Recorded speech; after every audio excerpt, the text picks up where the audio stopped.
Régénérer les écosystèmes, régénérer les entreprises, accompagner les entrepreneurs vers une croissance verte.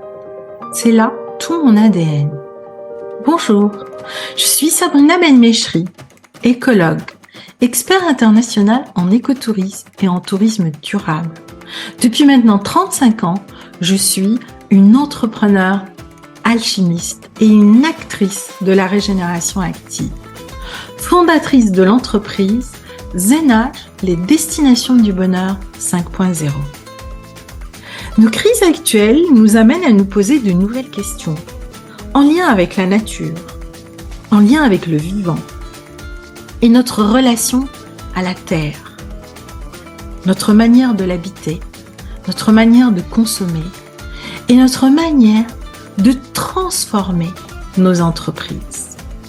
C'est pour échanger autour de tous ces sujets et bien d'autres, en lien avec la transition écologique, avec le tourisme régénératif, avec l'éco-entrepreneuriat 5.0, avec la gestion des ressources naturelles, que je vous propose telle une respiration profonde, le podcast L'instant des éco-entrepreneurs 5.0, les acteurs de la régénération active.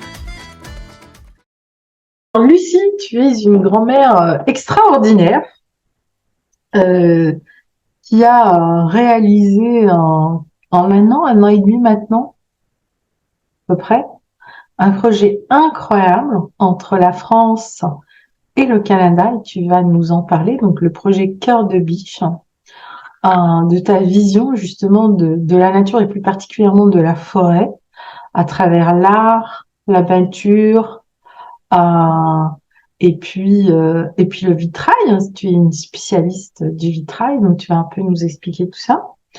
Donc Lucie, est-ce que tu peux te présenter et nous dire pourquoi finalement tu as choisi ce projet?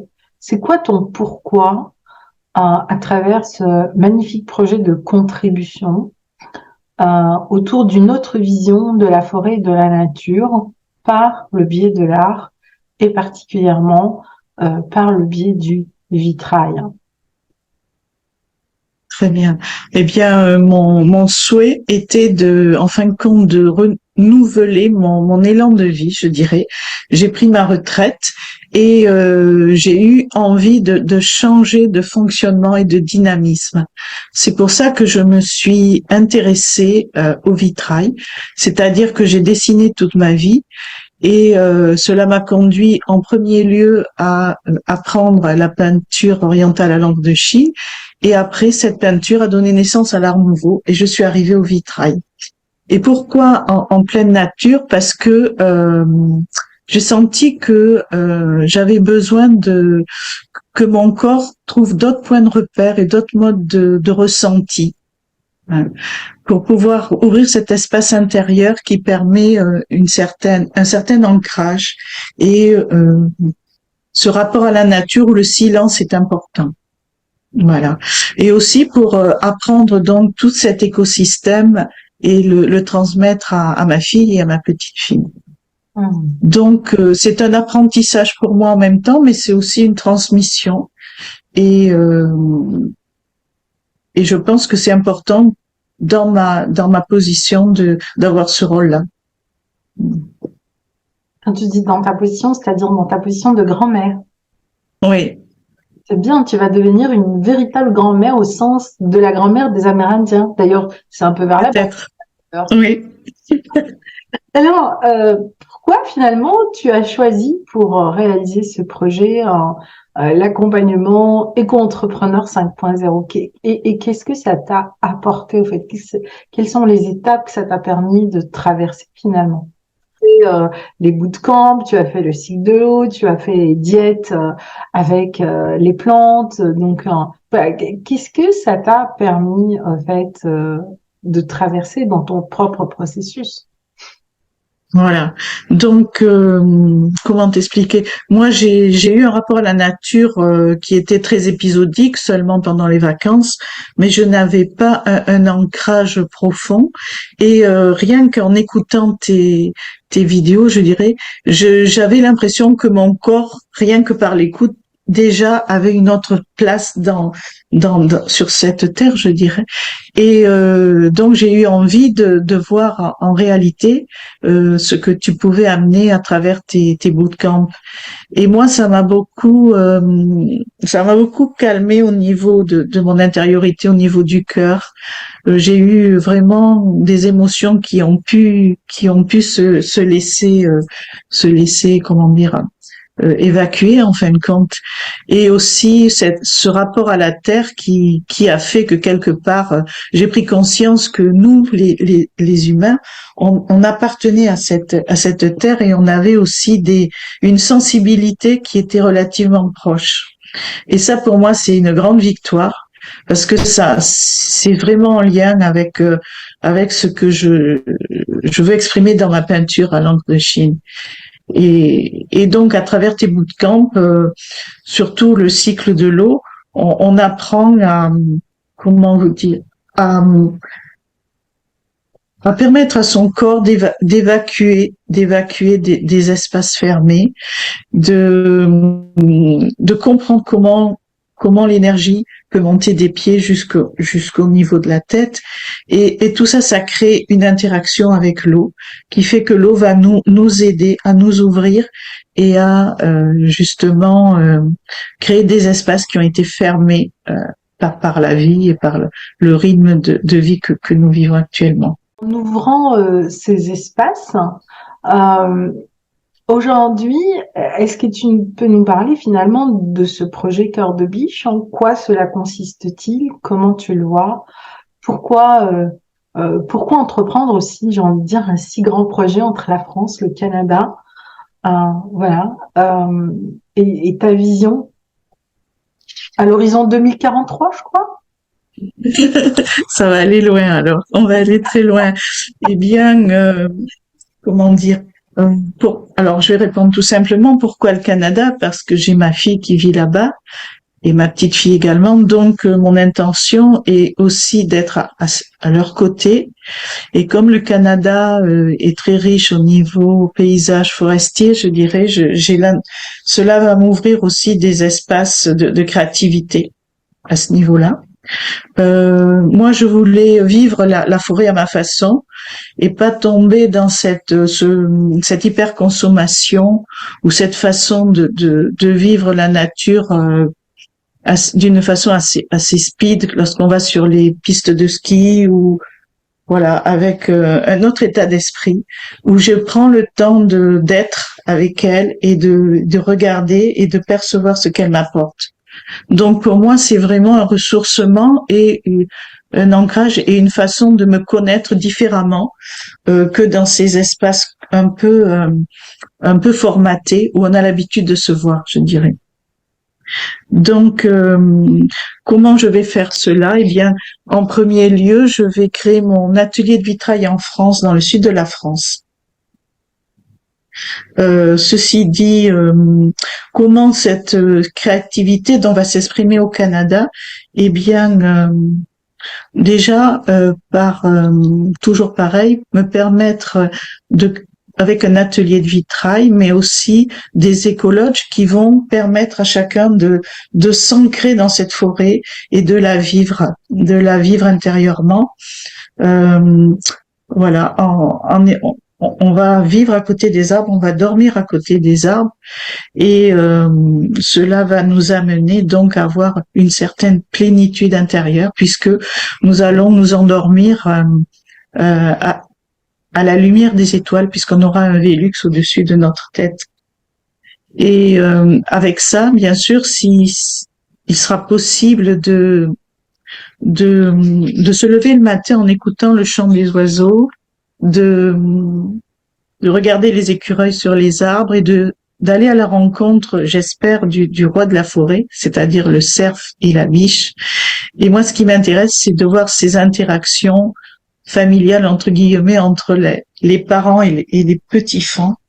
Et pour cette occasion, je vais mettre en place un centre de soins pour les animaux pendant l'hiver parce qu'au Canada, il fait extrêmement froid. Et je pensais que régénérer la forêt l'hiver pour leur permettre d'avoir une nourriture qu'ils puissent trouver facilement était une bonne idée à ce niveau-là.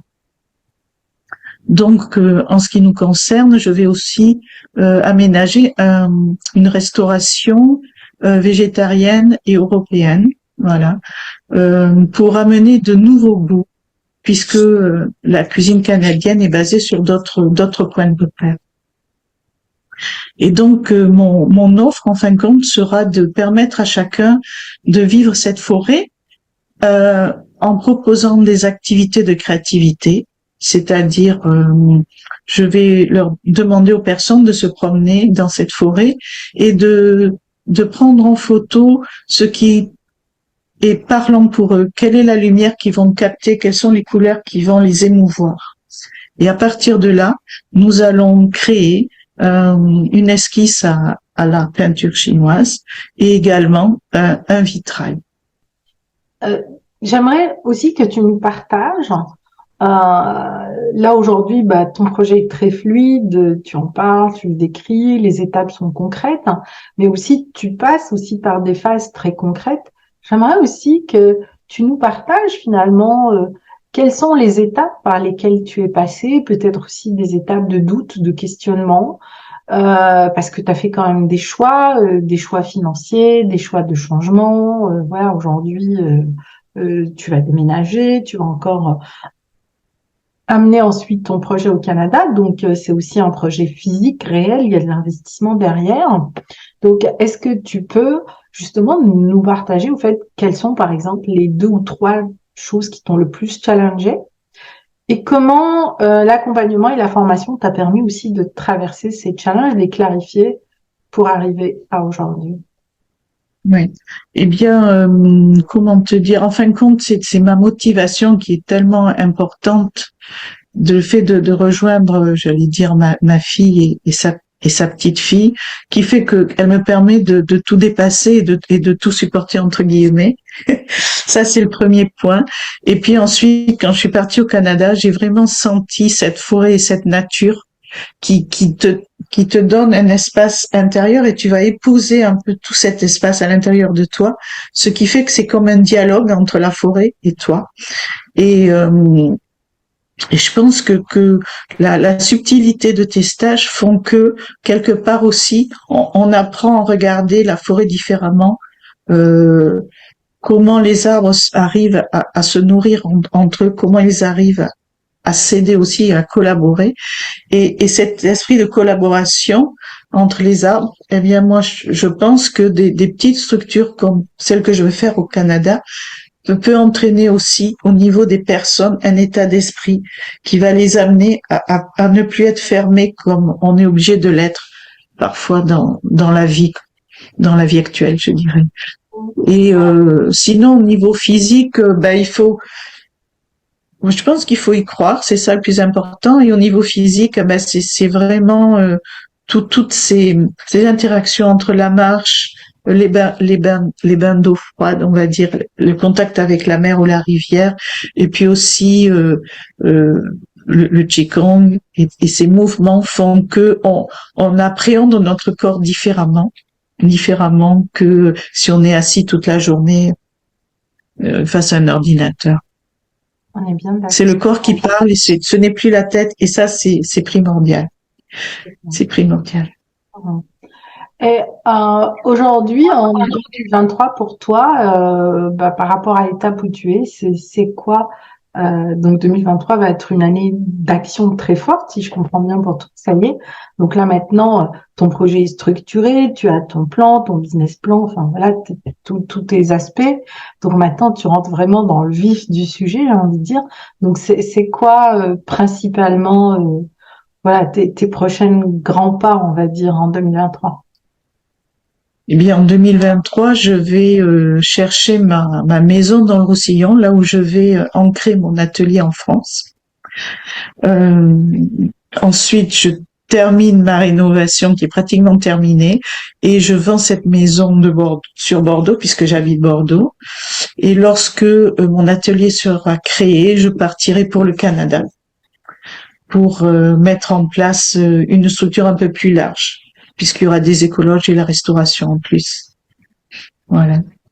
Donc, pour les 6 premiers mois seront création de l'atelier en France. Voilà.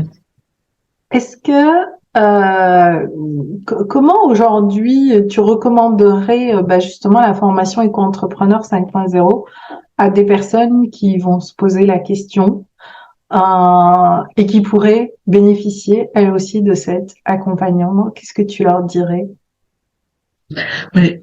Je leur dirais que quelque part aussi c'est une remise en question, hein, remise en question de ce qu'on a été et de ce qu'on a fait, puisque ça va nous obliger à être et à ressentir différemment notre propre intériorité pour nous amener vers un ressenti et une action qu'on n'a jamais exprimée jusque-là, mais qui nous appartient. Qui nous appartient puisqu'elle a été, soit elle a été étouffée, soit elle a été, voilà, parce que la vie est telle que parfois on passe à côté de certaines réalisations. Donc, pour vraiment se découvrir et être, et en plus être dans cette relation avec la nature qui nous nourrit à tous les niveaux, je dirais, eh bien, ta formation est bien adaptée parce qu'on est sur le terrain, on est sur le concret. Et dans notre projet également, il faut être sur le concret, sur le terrain. Donc moi, je retrouve la même osmose à ce niveau-là. Et donc, ça fait une harmonie entre les deux, on va dire. Alors, tu as aussi participé aux rencontres éco-entrepreneurs où tu nous as présenté ton projet, donc ton PowerPoint, ton projet que j'ai relu. Qu'est-ce que ça t'a fait finalement de le présenter, un peu comme si aujourd'hui tu présentais ton projet au monde. Qu'est-ce que ça t'a apporté? Eh bien, c'est en fin de compte, ça permet aussi de se dire en premier, ça permet de se dire et ça permet d'être écouté. Parce que cette façon de le présenter, je dois dire que le seul endroit où j'ai dû le présenter de cette façon-là. Et même mes proches, ils sont pas du tout au courant de toute on va dire la dynamique et puis la profondeur du projet, parce que on va dire leur écoute, hein, n'est pas encore assez profonde pour pouvoir évaluer donc tout ce travail derrière.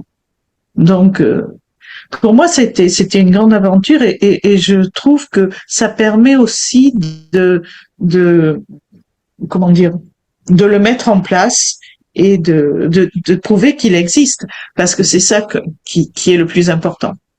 Alors tu as une vision jusqu'à 2043, je crois. Sans rentrer dans les détails, finalement, c'est quoi la vision que tu as jusqu'en 2043 à travers ce projet qui est en train de devenir un projet quasi international aujourd'hui? C'est quoi cette vision? Mais en fin de compte, c'est d'ouvrir à chaque fois cette petite structure où il y a un atelier de vitrail, des écologes et de la restauration à d'autres partenaires, je vais dire, qui vont aussi permettre l'expansion de cet écosystème qu'est la forêt. Donc, si j'ai imaginé donc cet atelier de vitrail en 2043, il devient un centre de formation. Il est aussi un tremplin pour les jeunes qui n'ont pas les moyens de se créer eux-mêmes un atelier, parce que de nos jours, il y a beaucoup de jeunes qui font les formations et qui malheureusement n'ont pas les moyens et ils n'ont aucun recours. mais aussi de leur permettre de vivre dans cet atelier pour créer leur propre production, parce que souvent, même quand ils font des stages, et ça c'est assez regrettable, après leur formation, ils font des stages, mais ils sont pas payés. Hein. Donc tout ça, pour moi, c'est une forme d'injustice, et je trouve que quand on fait ce métier-là, ce sont des gens qui ont du talent, hein, qui ont 25 ans, 30 ans, mais qui ne sont pas reconnus parce qu'ils n'ont pas encore la bouteille, entre guillemets. Et je crois que c'est très important de leur laisser ce champ libre pour être ce qu'ils sont, hein, être ce qu'ils sont. Et donc aussi leur permettre d'exposer leurs travaux et de participer à certains prix internationaux si cela leur convient. Les écologes, donc, ça serait d'ouvrir à d'autres activités qui permettent le bien-être ou le ressourcement ou la connaissance des arbres, mais aussi d'autres métiers d'art pour que chaque entité soit, le phare d'une discipline, que ça soit la poterie, la menuiserie, la sculpture, le tissage, la mosaïque ou autre. Et de telle façon que ces savoirs-là soient transmis aussi et ne se perdent pas. Et puis aussi permettre aux cultures autochtones d'être représentées dans ces centres, parce que malgré tout, c'est ma connaissance à moi de la forêt est vraiment à ses débuts, tandis qu'eux ils ont une culture qui a formé leur identité à ce niveau-là. Et je pense que leur permettre de nous apprendre leur façon de vivre avec ce milieu est très important pour nous aussi. Au niveau de la restauration, c'est toujours pareil. Ensuite, on veut faire une école de formation pour la cuisine européenne ou végétarienne et employer toujours des jeunes cuisiniers afin de leur permettre de créer de nouvelles recettes aussi. Et puis également un centre de soins animaliers qui serait tenu dans chaque écosystème par un vétérinaire spécialisé par rapport à la faune qui y vit. D'accord. Et pourquoi pas un centre d'études qui offre des visites et une éducation aux soins animaliers, également qui organise des colloques sur la richesse et l'évolution de cet écosystème au XXIe siècle. Alors bien sûr, le problème qui se pose, c'est le problème du management. Comment ça peut être dirigé? En fin de compte, moi je vois ça d'une façon un peu plus collégiale, où chacun peut amener ses idées nouvelles et qu'il y ait des équilibres entre chaque pôle pour que la construction se fasse dans une certaine forme de respect et de collaboration aussi. Mmh. Voilà. Je pense que ça doit être l'essentiel. Moi, ma question principale, c'était est-ce que coopérer avec la nature et créer avec elle amène pour l'homme, hein, pour ce que nous sommes nous, un chemin de pacification envers lui-même et aussi envers la flore et les animaux et envers les autres également, hein, parce que le but du jeu, il est là. Le but du jeu, il est là. Il faut que nous, en tant qu'être humain, on essaye d'incarner une forme de pacification, parce que cette pacification, on va le transmettre à nos enfants. Ouais, je pense. Écoute, Lucie, bravo. En tout cas, pour moi, c'est un super projet. Et je pense que voilà, c'est vraiment que le démarrage. En fait, là, maintenant, t'as ta structure, t'as toute l'organisation, et je pense que maintenant, il faut y aller. Et puis on va continuer l'aventure pour l'emmener au Canada et pour faire aussi que là-bas, ce soit vraiment un projet unique, exclusif et complètement intégré aux vivants, comme tu l'as vécu toi aussi à travers les bootcamps et autres, parce que je trouve que c'est vraiment un projet visionnaire, pionnier, et voilà, beaucoup de choses peuvent en découler. Donc, écoute, bravo. Merci à toi, merci pour ton professionnalisme aussi de nous avoir écoutés et parfois de nous avoir questionnés aussi, parce que Sabrina va au fond des choses. et cela nous amène aussi à aller en profondeur et ça c'est très important. Oui, parce que je pense que aujourd'hui, ce qui nous manque globalement à l'échelle de cette humanité, je crois qu'on se raconte beaucoup d'histoires autour de la nature et on a beaucoup de fausses idées à travers nos filtres, mais aussi à travers nos peurs et à travers autant d'éléments qui n'existent pas vraiment au final quand on est dans la nature, quand on doit rentrer dans une eau à 4 degrés ou à 7 degrés. C'est juste ça la réalité. Voilà, quand on doit marcher la nuit dans la forêt, c'est juste ça la réalité.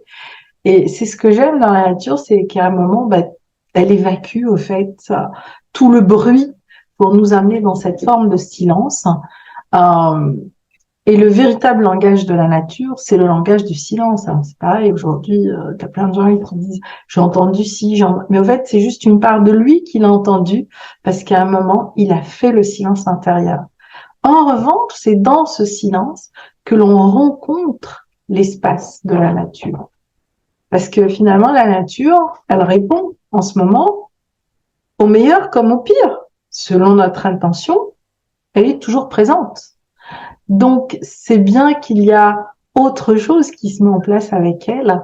Et c'est vraiment ça, en fait, qu'aujourd'hui, je mets à cœur de transmettre. Et en même temps, j'aime que les choses soient concrètes. Je veux voir les gens se réaliser, mais leurs projets aussi se mettre en place parce que tout est possible. Et finalement, tout est possible dans des délais aussi, quelle que soit la période que l'on traverse, dans des délais qui sont simples. Mais évidemment, ce qui va faire la différence, c'est aussi votre engagement, votre assiduité, l'énergie que vous accordez, l'investissement que vous faites en vous. Je veux dire, beaucoup de gens ont des rêves, mais ils veulent ni accorder du temps, ni de l'argent, ni c'est sûr que dans 10 ans, ils y sont encore. Donc voilà, donc moi je suis aussi très admirative et bien de vos parcours, de cette responsabilité, voilà, vraiment bravo. C'est vraiment aussi le cadeau pour moi de te voir que votre pourquoi est très fort. Voilà. Et c'est pour ça qu'aujourd'hui, dans cette communauté, comme quoi aussi on a tous à être patients et à travailler, on va vraiment avoir, à partir de 2023, des projets phares et aujourd'hui des projets sur lesquels aussi je vais relayer à l'international parce que je pense que chacun de vous aujourd'hui a une vraie pépite à transmettre au monde finalement. Donc voilà, donc tu vois, tout est synchro dans le bon sens. Donc, c'est super. Notre prochaine étape maintenant, c'est le Canada. Ouais. Merci beaucoup, Lucie. Merci à toi. Merci pour votre écoute. Et surtout, pour poursuivre cette discussion, n'hésitez pas à nous suivre sur tous nos médias, LinkedIn, Facebook, Instagram, YouTube. Et surtout, mes chers lecteurs, merci de nous mettre de belles étoiles et de partager largement ce podcast autour de vous. Ensemble, nous serons toujours plus forts et nous irons encore plus loin dans la régénération de nos entreprises et de notre planète. Je vous dis à très vite!